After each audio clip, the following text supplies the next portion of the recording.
Olá, você já está entre elas. E hoje a gente fala de um tema muito especial. A saúde dos seus olhos. Como anda, hein?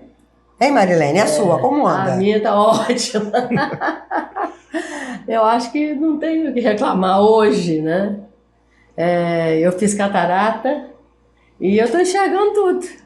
Eu falei com você um pouco antes do programa. Se você tiver um cravo na nariz, eu tô enxergando o seu cravo. Meu Deus, que perigo ficar perto de você. Imagina minhas rugas. E as rugas? Tô vendo tudo, tô vendo tudo. Hoje a gente recebe aqui para conversar sobre a saúde dos olhos o Dr. Paulo Ney Filho.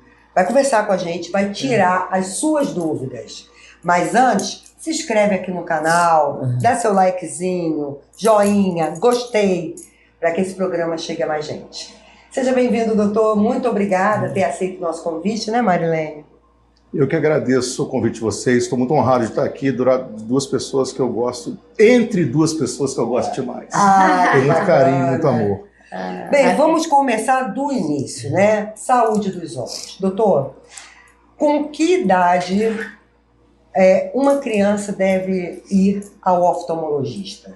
Então, é preconizado o seguinte: se não tiver nada demais, como um estrabismo muito grande, ou de repente alguma outra patologia, a criança não consiga ficar na claridade, que pode ser um glaucoma congênito, alguma coisa assim, se tudo estiver normal, com 4 anos de idade, a criança já consegue falar, já consegue avaliar as coisas, então é só para medir a visão de um olho e a visão do outro olho. Então, tudo normal, faz o acompanhamento anual. Porque toda criança deve fazer o acompanhamento anual? Toda criança seria interessante. O grande problema é o seguinte: às vezes, e não é pouco comum não, tá? A criança tem mais grau num olho do que no outro, né? Então, o que acontece? Isso é chamado de anisometropia, que é a diferença de grau de um olho para o outro. E isso gera uma coisa chamada de ambliopia, que é o tal do olho preguiçoso. O olho não se desenvolve, a parte neurológica da visão. E automaticamente a gente tem que usar um tampão na criança para forçar o olho a se desenvolver. Então, o desenvolvimento do olho vai até os 8 anos de idade. Então, se você não conseguir fazer o diagnóstico e o tratamento até então, você não consegue resolver mais esse problema. Gente, o desenvolvimento do olho vai até 8 anos? Gente... A parte neurológica do desenvolvimento ocular. Eu achei que nascia pronto. Não. Sinceramente, Maria. A gente não sabia nada, Regina. Nada. Eu nunca levei meus filhos. Eu levava. Eu levei meu filho Fabrício porque eu descobri que estava passando um avião, todo mundo admirando o avião, ele não enxergava o avião. Aí que nós fomos desconfiar que ele tinha problema de vista. Ele devia ter uns 5 anos, já 4 a 5 anos. Foi a primeira vez. Exatamente. E com 4 anos o ideal seria um exame muito simples, rápido, né? E ao nascer também existe a necessidade de fazer o teste do olhinho, que é uma coisa que é... O teste do olhinho, ele diagnostica o quê? Ele aponta o quê? Uma série de coisas. Na realidade, o teste do olhinho nada mais é do que você dilatar a pupila e ver o fundo de olho para ver se tem alguma patologia no fundo do olho. Uma curiosidade. A gente vai falar das diversas fases de idade, mas uma curiosidade. Hoje esses meninos já nascem olhando o celular. Isso faz mal para o olho? Então, existe aí uma teoria que vai ter muita miopia, vai alterar grau pelo excesso de uso de tablet, celular, de computador, mas a princípio... Não tem estudos ainda para isso? Tem, mas não é aquele negócio obriga a parar porque senão vai ter problema. Não é categórico. Não.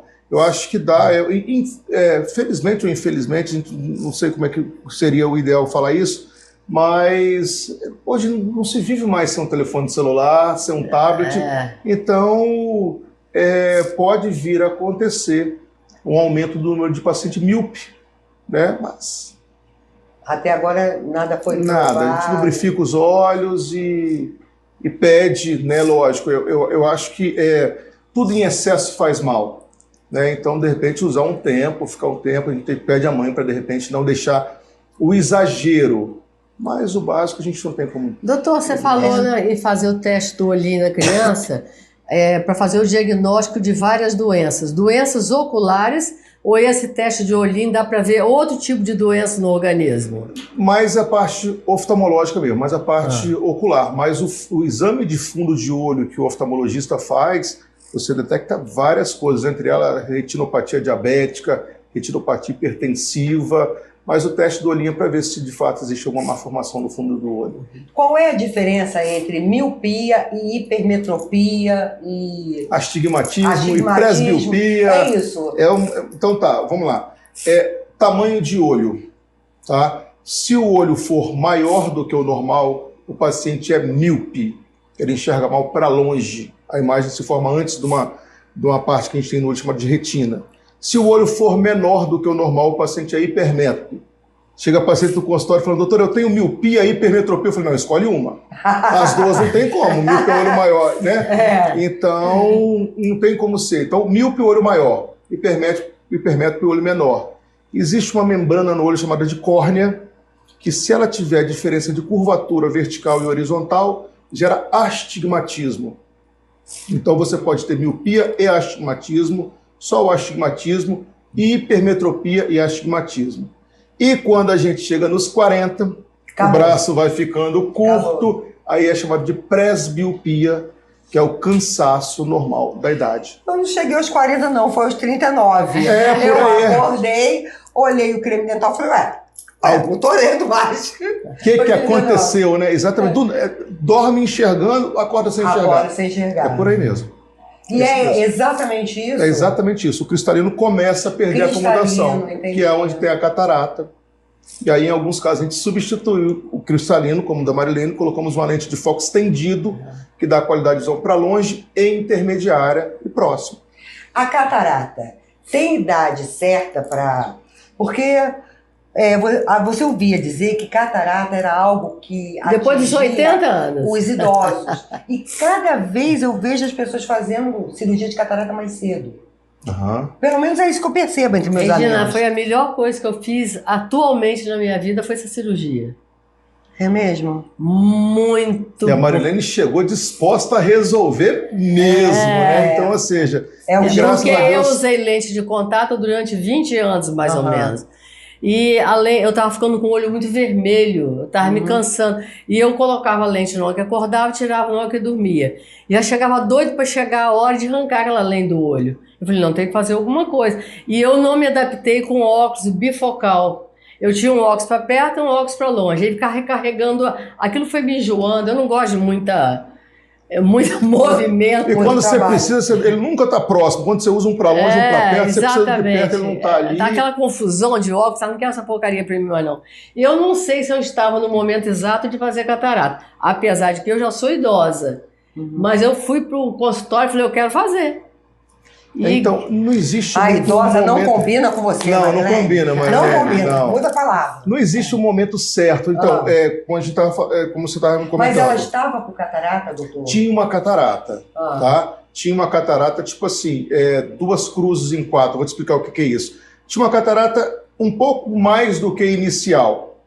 Porém, se é uma paciente que não tinha problema com lente de contato, não tinha muito grau, não estava incomodada que não conseguia usar o óculos. Então, muitas vezes, essa paciente você pode ou não indicar a cirurgia. Existe uma cirurgia de catarata, chamada de cirurgia de catarata com cristalino claro. Ela é chamada de facorrefrativa.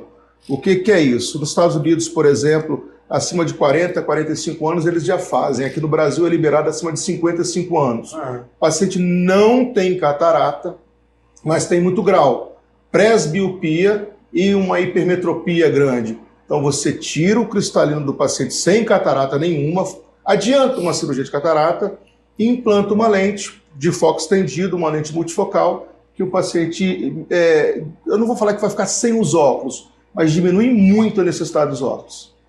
Agora eu observo, doutor, que eu tenho uma casa de idosos, e tem idosos lá que fizeram catarata e estão tudo de óculos.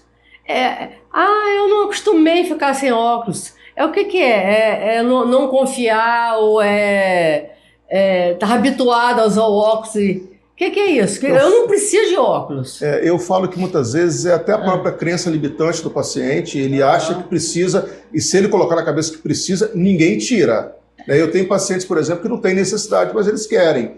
Mas existe uma coisa que é interessante. Teve uma época da minha vida que eu até falava com o paciente, olha, você vai operar e você vai ficar sem os óculos.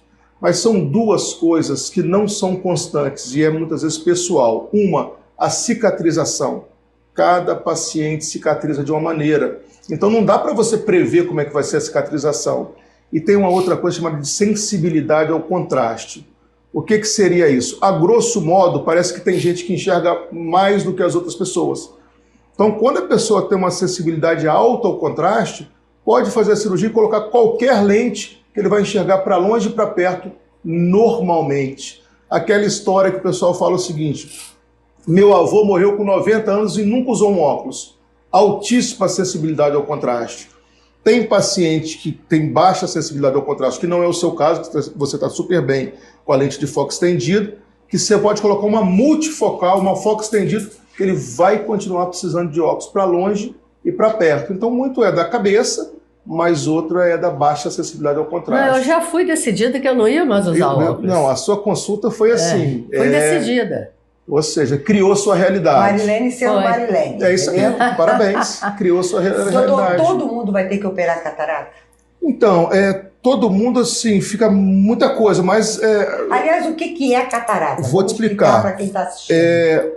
O olho, a gente tem uma lente no meio do olho chamada de cristalino.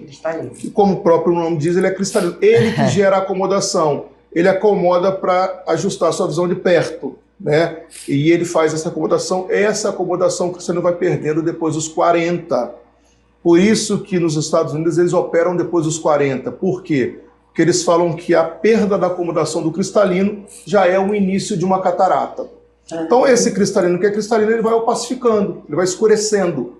E aí o paciente começa a limpar o óculos, o paciente com catarata chega com o óculos todo arranhado no consultório. Começa a limpar como se estivesse enfumaçado, embaçado, começa a trocar grau com frequência, né? E aí você já tem que indicar. Porém, a catarata senil é a catarata que tem a grande maioria das pessoas. Mas a gente já operou, por exemplo, um menininho que hoje tem 1,85 m de altura, com 3 meses de idade, desse tamaninho, né? Catarata congênita, nasceu com catarata. Aí o teste do olhinho muitas vezes faz. Você vai fazer o teste do olhinho, você não consegue ver o fundo de olho, você sabe que tem uma catarata, e aí tem que indicar a cirurgia com urgência. Né? Existe prevenção para catarata? Por exemplo, certos alimentos, exercício físico, dormir mais de 8 horas? Exercício no olho, Regina? Não sei. Não, normal. Normal, entendeu? Então, o que eu sempre falo é o seguinte: o que aumentou muito a catarata? Ultravioleta. Camada de ozônio, a gente está agredindo muito a camada de ozônio e está pagando o preço. Por isso que cada vez mais cedo as pessoas têm necessidade de operar. Mas eu falo o seguinte: o pretinho do nosso olho é um buraco. O cristalino está atrás, então a pupila é um buraco. Então ela filtra a luz. Quando você joga a luz, ela fecha, quando você tira a luz, ela abre.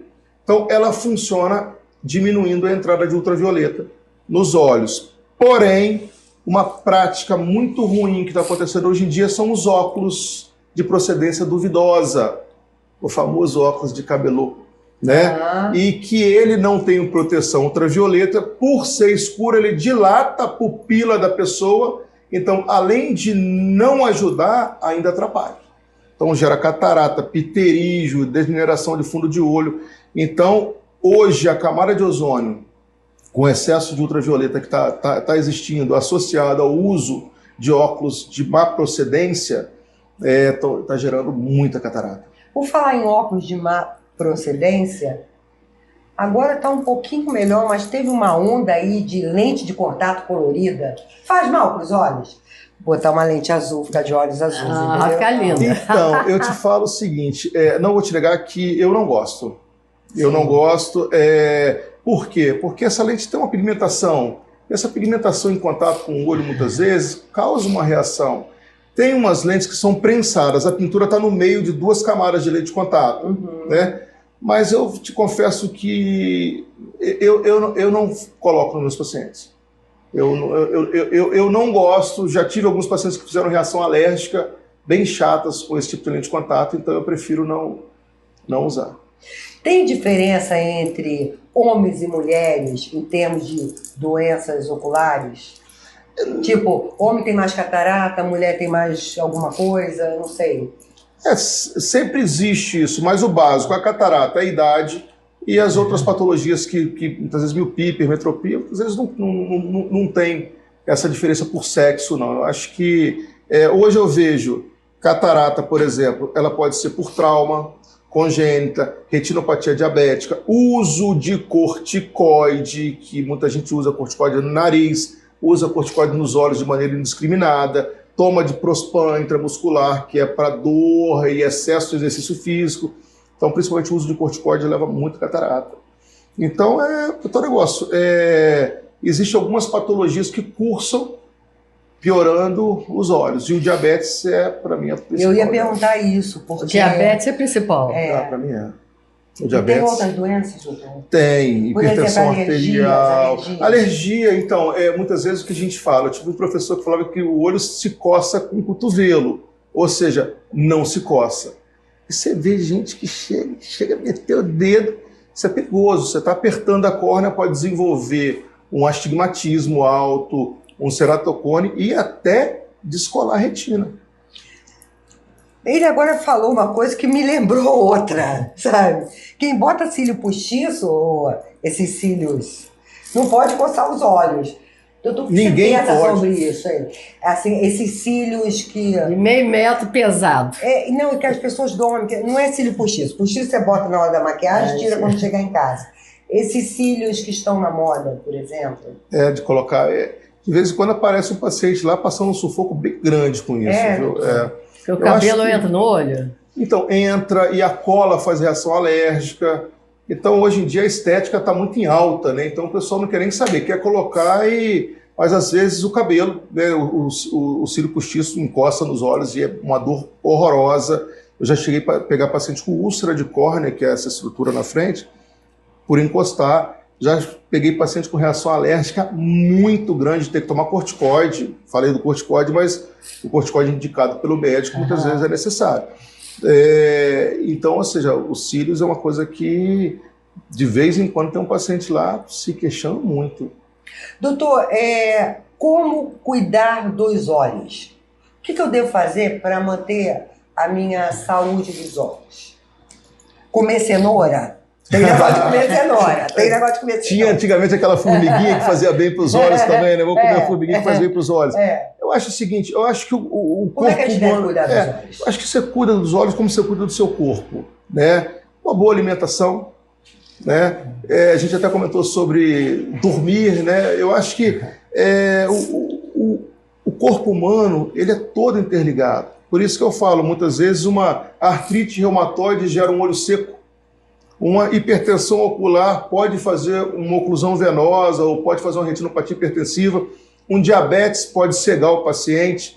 Então, uma série de coisas. Então, cuidar dos olhos é boa alimentação. Quanto mais verde, melhor. Entendi. Né? Outra coisa, olho seco. Tem gente que tem um olho mais ressecado. Lubrificar os olhos, por exemplo, em relação à saúde dos olhos, evitar sol. Então, poxa, comprar um óculos escuro de uma boa qualidade, né? E usar. E olho seco. Acho que hoje em dia todo mundo está um pouco tenso, um pouco estressado, tomando alguns remédios para ansiedade. E isso cursa com o olho muito seco. Então, muitas vezes é legal você ter uma lágrima artificial, você está na frente do computador. Quando você está no tablet, no telefone celular ou no computador, você chega a piscar até 60% a menos. Você está aqui, nossa, que negócio legal, e não piscou. Lembrar de piscar, né? Lembrar de piscar, mas muitas vezes antes de usar um lubrificante ocular. Tem vários, de vários fabricantes, funciona bem para ajudar. Eu acho meus olhos secos, por isso que eu estou perguntando isso. Lubrificante ocular, tem que usar. Não, inclusive antes da maquiagem, tá, gente? Vou dar uma dica aqui para as mulheres. Antes da maquiagem é bom colírio ali nos olhos. Não é? Esses colírios, todos são bons? Tem marcas específicas? Tipo, sei lá. Acho que todo medicamento tem alguns laboratórios que são mais confiáveis, né? Eu não posso falar se é melhor ou se é pior que os outros, mas alguns laboratórios eu acho mais confiável. Então, geralmente, quando eu estou com um paciente, eu dou a opção de 2, 3 colírios de laboratório diferentes, e aí... Mas tem uns que eu não gosto muito, que muitas vezes tem um conservante que não é tão bom e pode causar uma irritação nos olhos. Então eu hoje prefiro, inclusive, lágrima artificial sem conservante. Entendi. Doutor, uma pessoa, ela começa a enxergar mal, vai ao oftalmologista, porque é o profissional que a gente deve procurar, e é receitado um óculos para ela. Tudo bem? Tudo bem. E ela fica com aquele óculos 5 anos. Isso é certo? Não tem nada de errado nisso. Porém... Ai, que inveja, porque eu consigo mudar o meu grau a cada 2 anos. Não existe nada de errado nisso. Porém, o que acontece?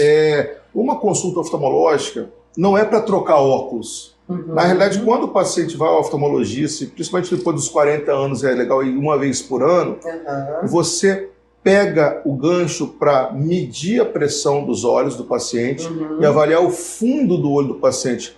Glaucoma, por exemplo, uma das coisas que mais cega, né? E o glaucoma que mais cega, em 90%, é o glaucoma primário de ângulo aberto. O que é isso? Você tem o glaucoma e não sente nada, absolutamente nada. Está normal, olho branquinho, clarinho, você está enxergando bem, você só vai perdendo o campo de visão. O paciente que não procura o oftalmologista só vai procurar quando ele começa a bater na geladeira ou em algum canto. Porque ele vai perdendo o campo de visão, vai fechando isso aqui, ó. Então ele não vê o que está aqui. Então ele começa a bater na geladeira, quando você vai ver um glaucoma avançado, porque você só dá sintomas quando o glaucoma está avançado. E explica o que é glaucoma e o que deve Vou ser. Eu ia perguntar exatamente isso aí. Não, vou explicar.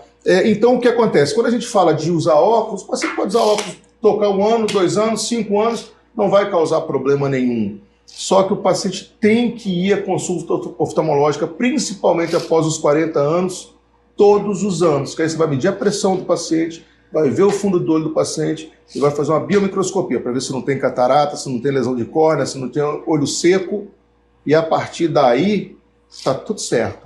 Glaucoma. Glaucoma, ele tem existem vários glaucomas. Por exemplo, o filho do Roberto Carlos, né, o Dudu, que faleceu, ele teve um glaucoma congênito, acabou perdendo a visão. Então, glaucoma congênito. E aí é a criança, quando eu falei, quando a criança tem sensibilidade demais à luz, quando você acende a luz e a criança começa a chorar, pode ser um glaucoma congênito. Olha. Então por isso que a gente pede, olha, sensibilidade à claridade, criança, oftalmologista, pode ser um glaucoma congênito. Lógico que aquela acendeu a luz, daqui a meia hora a criança chora, tá com sensibilidade. Não. Mas o glaucoma, assim, botou luz, a criança chora na hora. É um negócio muito engraçado. Então, glaucoma congênito. É algo para se observar, né? Tem um glaucoma que é chamado de glaucoma de ângulo fechado. A pressão vai lá em cima. O glaucoma, a princípio, é o aumento da pressão dos olhos, tá? Enfim, no glaucoma de ângulo fechado, a pressão fica muito alta. Então, o olho fica muito vermelho, incha a córnea. Então, é um negócio bem pesado. Mas você já logo faz o diagnóstico, trata e o paciente, a princípio, melhora. Se ele não for na farmácia falando que está com o olho vermelho, o farmacêutico receitar um colírio. Porque faz diagnóstico diferencial com conjuntivite. Então, muitas vezes, o paciente com olho vermelho vai na farmácia se consultar. Né? Isso é um perigo. Se ele tiver com lesão por herpes, se ele tiver com glaucoma, ele vai ficar uma semana usando o colírio, não vai melhorar, aí vai no oftalmologista, e aí já não tem muito para fazer. Uma semana com a pressão de 40, 50 é complicado. Então, olho vermelho, oftalmologista, ponto. Né? O glaucoma, aumento da pressão dos olhos. Porém, o glaucoma de ângulo aberto, que é isso que eu falei que ataca 90% das pessoas, quando a pressão está em 25, 26, ele vai só matando o nervo óptico, vai só cegando devagarinho, perdendo a periferia. O paciente não sente nada, não faz nada. Aí muitas vezes ele tem aquela mania de ir em algum lugar e colocar só um óculos de perto, tô ótimo. Quando vai ver, quando vai ter sintoma, que é bater nas laterais, ele já está praticamente cego. Essa pressão do olho tem alguma relação com a pressão arterial? Absolutamente nada. Nada, né? Não. A pessoa pode ter tido uma pressão normal a vida inteira e ter uma pressão glaucoma. Então, ou seja, o principal, principalmente se tiver história familiar de glaucoma, então é obrigatório ir mesmo. Mas todo paciente acima de 40 anos tem que ir no oftalmologista e tem que cobrar, doutor, como é que está a pressão dos meus olhos? E meu fundo de olho, como é que está? Está tudo bem? Está tudo ótimo. O glaucoma tem idade mínima? Não, mas geralmente após os 40 anos é que você começa a desenvolver glaucoma. Por isso que a gente pede todo paciente acima de 40 anos para fazer uma consulta anual. Gente, você faz? Faço. Mas eu faço porque eu não enxergo. Então, até a cada 2 anos, eu tenho que fazer uma consulta. E não tem jeito. Você vê que muitas vezes o ter grau não é de tudo ruim, não. Porque você vai ao oftalmologista, e aí, se você for no oftalmologista sério, ele vai medir a pressão do seu olho, vai ver o seu fundo de olho, vai ver a sua microscopia, ótimo. E quem não tem grau?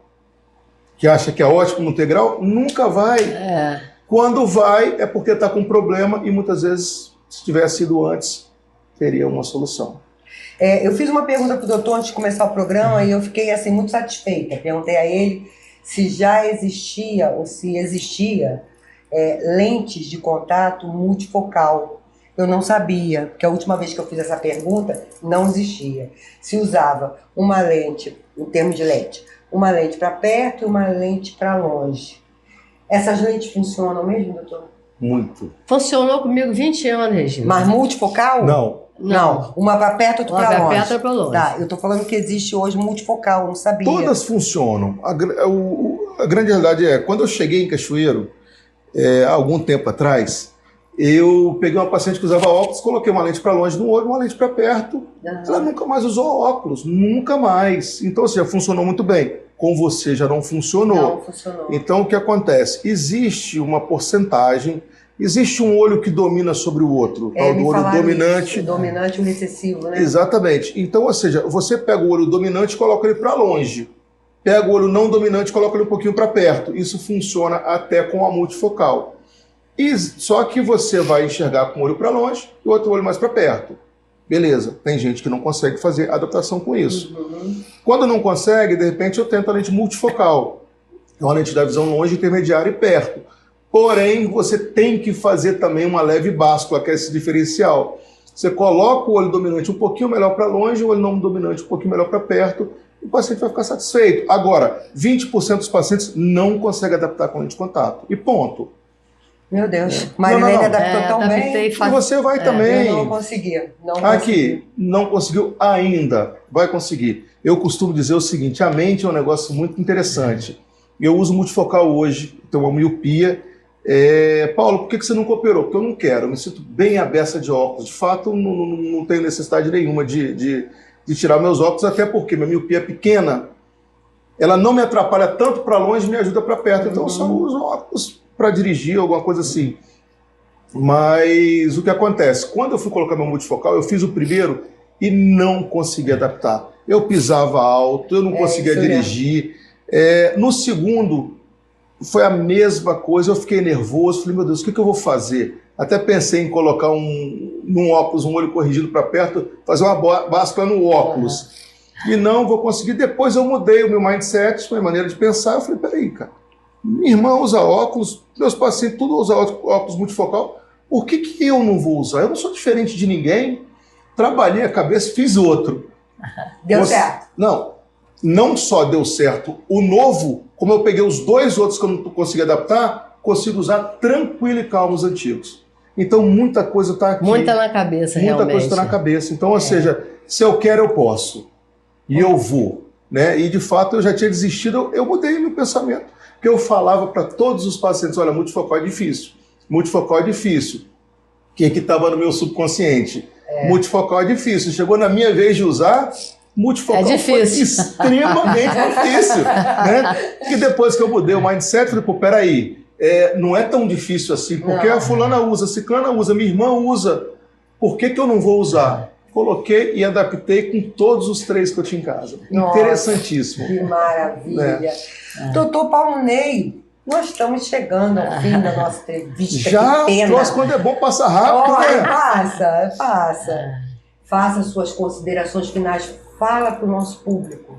Conselhos bons que todo oftalmologista tem que dar e a gente tem que ouvir. Diga lá. Exato. Se eu pudesse falar, de repente, 2 ou 3 coisas, eu falaria o seguinte. Primeiro, criança, caso, sensibilidade à claridade, estrabismo, logo de cara ao nascer. Se não, com 4 anos, primeiro exame oftalmológico. A criança já sabe ler e você faz aí o exame certinho. Né? O adulto, muitas vezes, após os 40 anos, todo e qualquer paciente, independente de qualquer coisa, tem que ir no oftalmologista para medir a pressão e ver o fundo do olho. Né? Então, essa é uma coisa interessante. Óculos escuro, evite usar óculos de baixa, né? De camelô. De camelô. Evite usar esse tipo de óculos, porque isso cega. Que você não tem procedência direito. Agora, eu vou até abrir um parênteses. Essezinho de pertinho, que a gente compra muitas vezes na farmácia para quebrar, esse não faz tão mal, porque não tem a ver com claridade, ele só vai te dar dor de cabeça, né? Mas o óculos escuro cega. Então, ou seja, boa alimentação, boa noite de sono. Quantas horas de sono, doutor? Ah, pelo menos umas 8, eu gosto. Eu gosto. E você, gostou também? A gente adorou, né, Marilene? Então curte aqui, se inscreve no canal, que a gente vai poder levar esse programa a muito mais gente. Dr. Paulo Ney Filho vai estar sempre aqui com a gente. A gente adorou a entrevista, você também? Pode fazer sua perguntinha que a gente envia para ele. Beijo, até o próximo Entre Elas.